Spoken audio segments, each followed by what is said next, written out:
Om Shanti. Rajyoga meditation कोर्समध्ये तुमचं स्वागत आहे. आज आपण या मेडिटेशन कोर्सच्या 4थ्या धड्याचा अभ्यास करणार आहोत.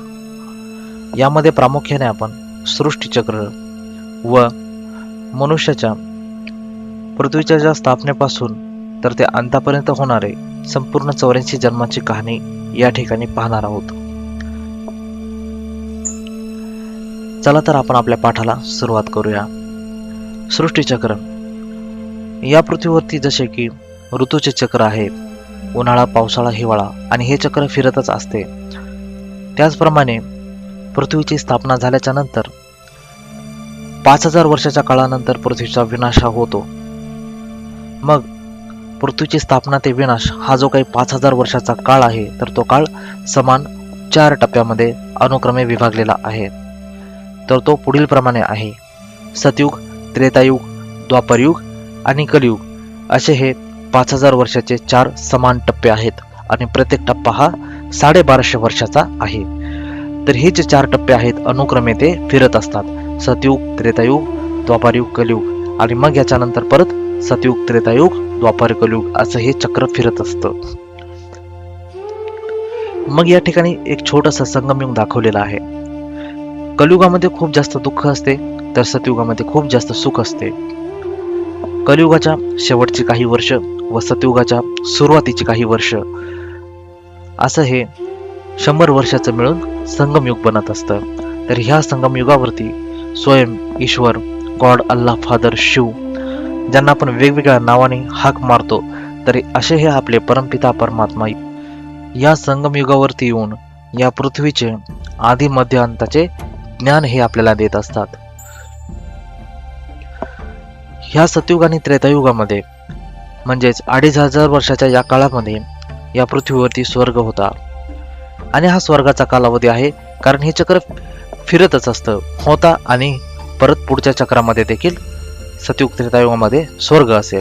याच्यामध्ये कुठल्याही प्रकारचा बदल होणार नाही. हे चक्र कारण फिरतच असतं. आपण या ठिकाणी माहिती अगोदरच सांगितलेली आहे. तर सतयुग त्रेतायुगामध्ये स्वर्ग होता, खूप जास्त सुख होतं. तर कलियुगामध्ये काय असतं? दुःख असतं.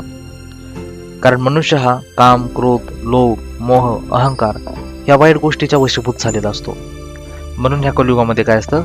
तर दुःख असतं. मग ह्या दुःखी कलियुगाला नरक असं म्हणलं जातं, तर सतयुग त्रेतायुगाला स्वर्ग असं म्हणलं जातं. कारण या ठिकाणी कुठल्याही प्रकारचं दुःख नाही. स्वर्ग आणि नरक हे पृथ्वीवरतीच आहेत आणि मनुष्य आत्मा आपापल्या कर्माची फळं ही याच पृथ्वी तलावरती शरीराद्वारे भोगत असते. कर्म देखील शरीराद्वारे करते आणि त्याची फळं देखील शरीराद्वारेच भोगत असते. ह्या नरकामध्ये म्हणजे कलियुगामध्ये तमोप्रधान सृष्टी आहे. अपवित्र भ्रष्टाचारी मनुष्य आहेत. अनेक धर्म, अनेक राज्य आहेत, अनेक भाषा, अनेक मतं आहेत. तर स्वर्गामध्ये म्हणजे सतयुग आणि त्रेतायुगामध्ये सतोप्रधान सृष्टी आहे. पवित्र श्रेष्ठाचारी मनुष्य आहेत. एक धर्म, एक राज्य, एक भाषा, एक मत असं हे स्वर्गाचे वैशिष्ट्य आहेत. आता प्रत्येक टप्प्याविषयी आपण व्यवस्थितरित्या माहिती घेऊया. लक्षात घ्या, पृथ्वीच्या स्थापनेपासून तर ते पृथ्वीच्या अंतापर्यंत मनुष्य आत्म्याचे 84 जन्म हे होत असतात. जे आत्मे पृथ्वीची स्थापना झाल्याच्या नंतर लगेच अर्थात सतयुगाच्या सुरुवातीला येतात, ह्या पृथ्वी तलावरती परमधाम मधून कर्म करण्यासाठी मनुष्य आत्मा ही येत असते. तर जी आत्मा परमधाम मधून पृथ्वीची स्थापना झाल्याच्या नंतर लगेच या पृथ्वी तलावरती येते, तर त्याच मनुष्य आत्म्याचे 84 जन्म हे होत असतात. एक वेळा मनुष्य आत्मा परमधाम मधून या पृथ्वी तलावरती कर्म करण्यासाठी आली, तर त्या मनुष्य आत्म्याला शेवटपर्यंत अर्थात पृथ्वीच्या अंतापर्यंत जन्म हे घ्यावेच लागतात. मध्येच कोणीही परमधामला जात नाही किंवा मध्येच कोणालाही मोक्ष हा भेटत नाही. हा नियम आहे. आता आपण या ठिकाणी प्रत्येक टप्प्याविषयी माहिती घेणार आहोत. आता आपल्याला काही गोष्टी यामध्ये लक्षात ठेवायच्या आहेत, ज्या मूलभूत किंवा आधारभूत गोष्टी आहेत. आता लक्षात घ्या, शास्त्रामध्ये सांगितल्याप्रमाणे मनुष्याचा जन्म घेण्यासाठी मनुष्य आत्म्याला वेगवेगळ्या प्राण्याच्या किंवा वेगवेगळ्या जीवाच्या रूपामध्ये 84 लक्ष वेळा जन्म घ्यावा लागतो असं शास्त्रामध्ये सांगितलेलं आहे. परंतु हे साप चुकीचं आहे. मनुष्य आत्म्याला 84 लक्ष नाही, तर मनुष्य आत्मा कुठल्याही प्राण्याच्या वगैरे पोटी जात नाही. जी मनुष्य आत्मा पृथ्वीच्या स्थापनेच्या सुरुवातीला येते तर त्याचे पृथ्वीच्या अंतापर्यंत 84 जन्म हे होत असतात. आता 84 लक्ष जन्म का होत नाहीत, आपण याचं तार्किक कारण बघणार आहोत. आपण मागील पाठामध्ये अभ्यास केलेला आहे की मनुष्य आत्मा आपापले कर्माची फळं ही भोगत असते. तर लक्षात घ्या,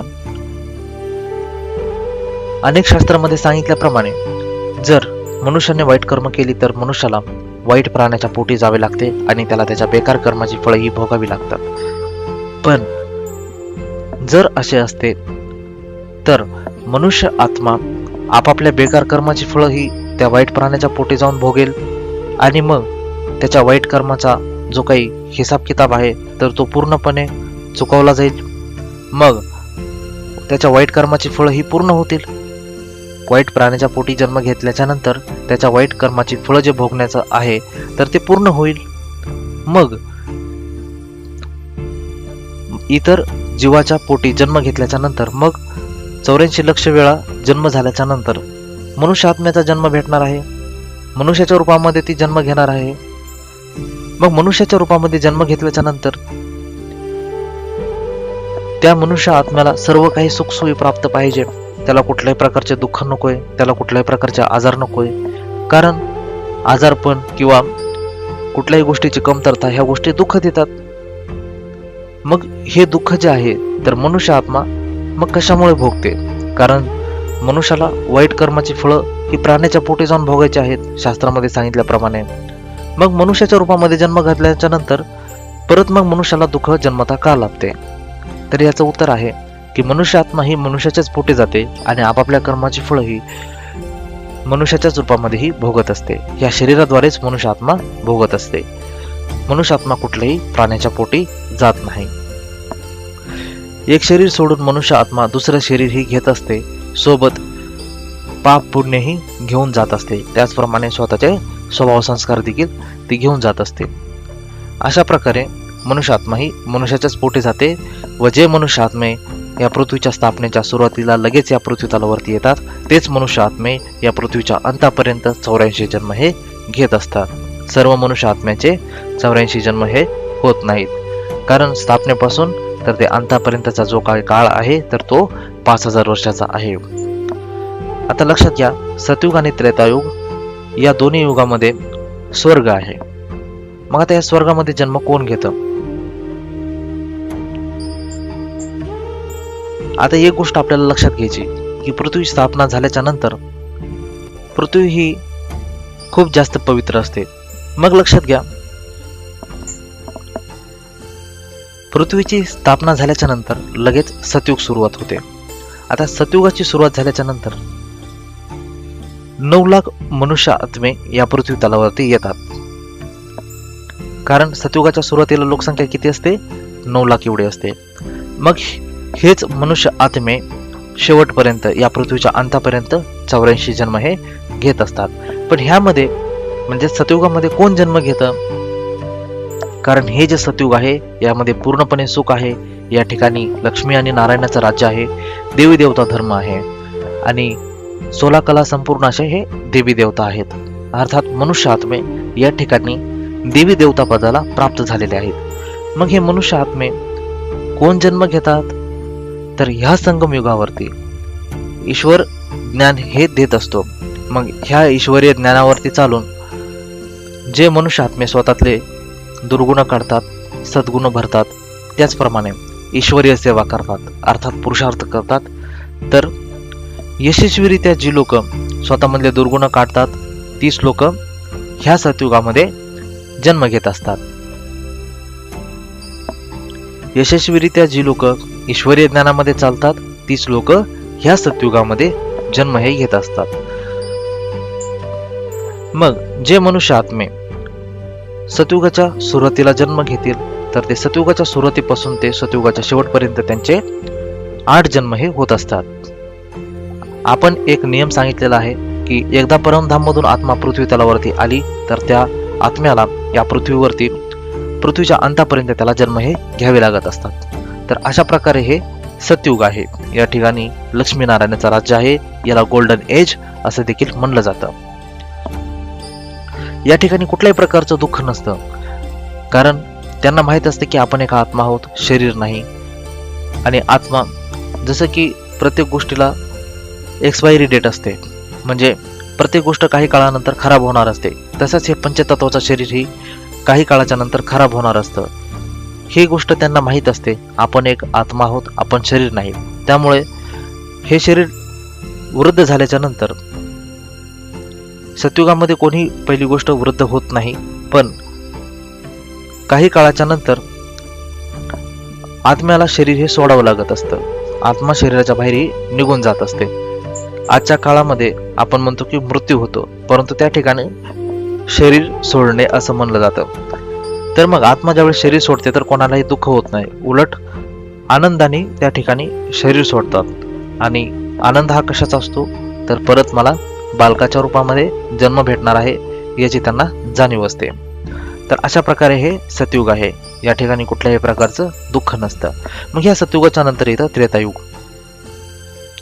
या त्रेतायुगामध्ये चंद्रवंश आहे आणि 14 कला संपूर्ण असे देवदेवता आहेत. या ठिकाणी क्षत्रिय धर्म आहे. आता लक्षात घ्या, क्षत्रिय म्हणलं की मग आपल्याला हाणामाऱ्या समोर येतात, परंतु या ठिकाणी कुठल्याही प्रकारचं दुःख वगैरे नसतं. कोणी कोणाला हाणामाऱ्या करत नाही, कारण सतयुग आणि त्रेतायुग हे दोन्ही युगामध्ये स्वर्ग आहे, म्हणजे खूप जास्त सुख आहे. हाणामाऱ्या म्हणल्यास दुःख हे येणारच ना.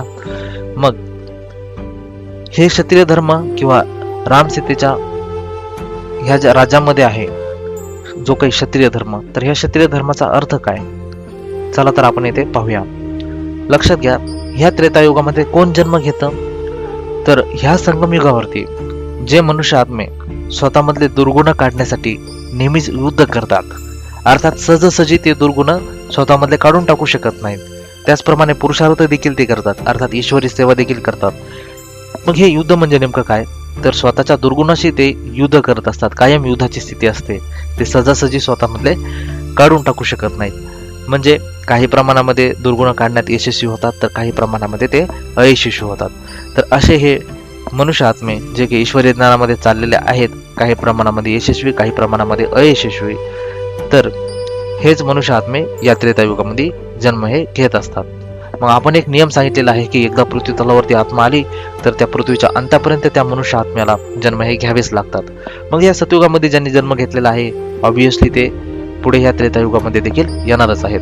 पण ह्या त्रेतायुगामध्ये परमधाममधून कोण येतील, तर मनुष्य आत्मे ज्यांनी ईश्वरीय ज्ञानामध्ये चालून स्वतःमधले दुर्गुण काढण्याचा प्रयत्न केलेला आहे, परंतु त्यांना काही प्रमाणामध्ये यश तर काही प्रमाणामध्ये अपयश आलेलं आहे. तर हे असे हे मनुष्य आत्मे ह्या त्रेतायुगामध्ये परमधाममधून येत असतात आणि जन्म घेऊन पार्ट बजावत असतात. हे जे रामसीतेचं राज्य आहे, म्हणूनच रामाच्या हातामध्ये धनुष्यबाण दाखवलेला आहे. युद्ध या ठिकाणी केलं जात नाही. या ठिकाणी कुठल्याही प्रकारचं दुःख नसतं. मग त्रेतायुगाच्या सुरुवातीपासून तर त्रेतायुगाच्या शेवटपर्यंत मनुष्य आत्म्याचे 12 जन्म हे होत असतात. मग सुखाचा अर्थात स्वर्गाचा हा शेवटचा टप्पा म्हणजे त्रेतायुग, सुरुवातीचा टप्पा सतयुग. मग हे त्रेतायुगाच्या शेवटपर्यंत या पृथ्वीवरची अर्थात देवी देवताची लोकसंख्या ही किती होते, तर ती 33 करोड ही होत असते त्रेतायुगाच्या शेवटपर्यंत. सतयुगाच्या सुरुवातीला 9 लाख, तर ते त्रेतायुगाच्या शेवटपर्यंत 33 करोड. तर हेच ते 33 करोड देवी देवता आहेत. मग हे त्रेतायुग संपल्याच्या नंतर द्वापार युगास सुरुवात होते. मनुष्य आत्म्यामध्ये वाईट गोष्टी हळूहळू यायला लागतात. मग वाईट गोष्टी यायला लागतात म्हणल्याच्या नंतर मग दुःख हे जीवनामध्ये येणारच. काम, क्रोध, लोभ, मोह, अहंकार ह्या हळूहळू गोष्टी यायला लागतात. मग दुःख झाल्याच्या नंतर दुःखातून बाहेर काढण्यासाठी धर्माची स्थापना होण्यासाठी गरज लागते. कारण सतयुग आणि त्रेतायुगामध्ये कुठल्याही प्रकारचा धर्म स्थापन होत नाही, कारण दुःखच नाही.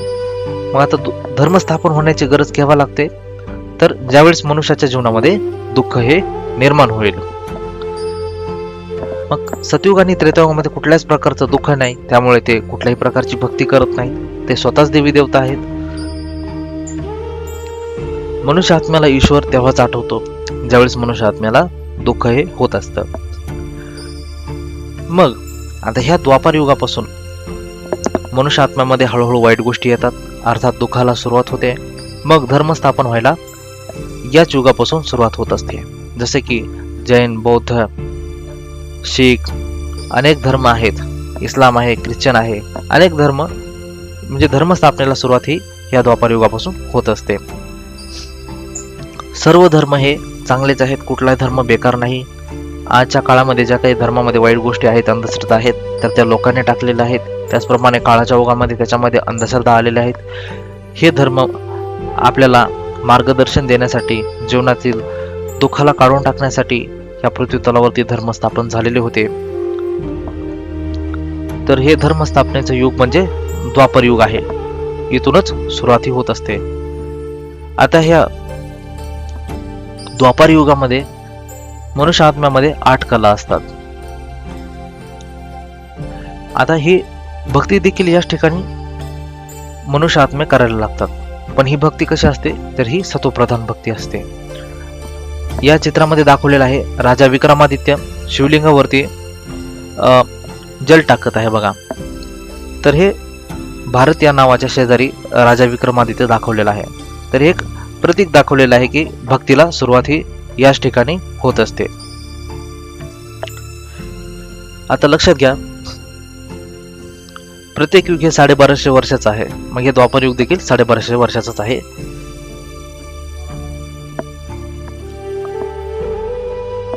सत्वप्रधान भक्ती ही भक्ती संपल्याच्या नंतर, अर्थात द्वापर युग संपल्याच्या नंतर कलियुगाला सुरुवात होते. ह्या कलियुगामध्ये तमोप्रधान भक्ती आहे बघा. या ठिकाणी दाखवलेलं आहे बघा कसं कोणी देवी देवताला पाण्यात बुडवत आहे किंवा धर्माच्या नावावरती धंदा मांडलेला आहे, अनेक गोष्टी आहेत. तर तसं हे द्वापर युगामध्ये नाही. यालाच सत्वप्रधान किंवा स्वच्छ भक्ती असं म्हणलं जातं. तर भक्ती देखील कशी होती, तर मनामधून अगदी स्वच्छ, कुठल्याही प्रकारच्या वाईट गोष्टी नाहीत. तर अशा प्रकारची ही या द्वापार युगामध्ये भक्ती केली जात असे. द्वापार युगाच्या सुरुवातीला जे मनुष्य आत्मे जन्म घेतील, तर त्या मनुष्य आत्म्याचे द्वापार युगाच्या शेवटपर्यंत 21 जन्म हे होतील. अशा प्रकारे हे द्वापार युग आहे. आता ह्या द्वापार युग संपल्याच्या नंतर बघा कलियुग येतं. या ठिकाणी कलियुगाच्या सुरुवातीपासून तर ते कलियुगाच्या अंतापर्यंत जे मनुष्य आत्मे जन्म घेतील, तर त्यांचे 42 जन्म हे होतील. अशा प्रकारे हे कलियुग आहे. या कलियुगामध्ये खूप जास्त दुःख असतं. मनुष्य काम, क्रोध, लोभ, मोह, अहंकार ह्या वाईट गोष्टीचा वशीभूत झालेला असतो आणि यामुळेच मनुष्य आत्म्यामध्ये खूप जास्त दुःख हे झालेलं असतं. एका ठिकाणी बघा साधू समाज दाखवलेला आहे, शांतीचे संमेलन व्हायलेले आहेत. आज आपल्याला दिसत आहे की कित्येक शांतीचे संमेलन झाले तरी विनाशकारी युद्ध हे चालूच आहेत. देशामध्ये अहंकार हा आहेच. त्याचप्रमाणे मनुष्य आत्मे देखील त्यांची सहन करण्याची क्षमता देखील खूप जास्त कमी झालेली आहे. त्यामुळे अहंकारी, क्रोधी मनुष्य झाल्यामुळे विनाश हा अटळ आहे. मग ह्या कलियुगाच्या शेवटी खूप जास्त दुःख होतं, खूप जास्त विकारी बनतात, क्रोधी, अहंकारी लोक बनतात आणि मग धर्मयुद्ध किंवा प्रकृतीद्वारे प्रकोप जो होतो किंवा त्याचप्रमाणे मिसाईल बॉम्बची जी काही लढाई आहे, तर अशा अनेक कारणामुळे ह्या पतित भ्रष्टाचारी कलियुगाचा शेवटी अंत होतो. तर असं हे कलियुग आहे. यामध्ये मनुष्य आत्म्याला शूद्र असं म्हणलं जातं, कारण तो काम, क्रोध, लोभ, मोह, अहंकाराचा वशीभूत झालेला आहे.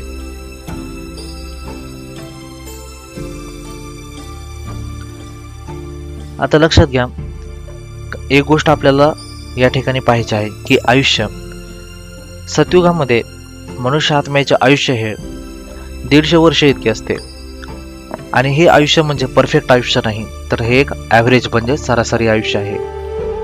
त्याचप्रमाणे त्रेतायुगामध्ये 125 वर्ष आयुष्य असते. हे देखील आयुष्य हे परफेक्ट नाही, तर हे एक ॲव्हरेज आयुष्य आहे. अशा प्रकारे सतयुग आणि त्रेतायुगामध्येही आयुष्य आहेत. आणि सतयुग, त्रेतायुग, द्वापार, कलियुग असे हे काळाचे 4 समान टप्पे आहेत. आणि ह्या टप्प्याची आपण वैयक्तिक वैशिष्ट्येही पाहिलेली आहेत. हा आपला पाठ या ठिकाणी संपलेला आहे. भेटूया पुढच्या पाठामध्ये. ओम शांती.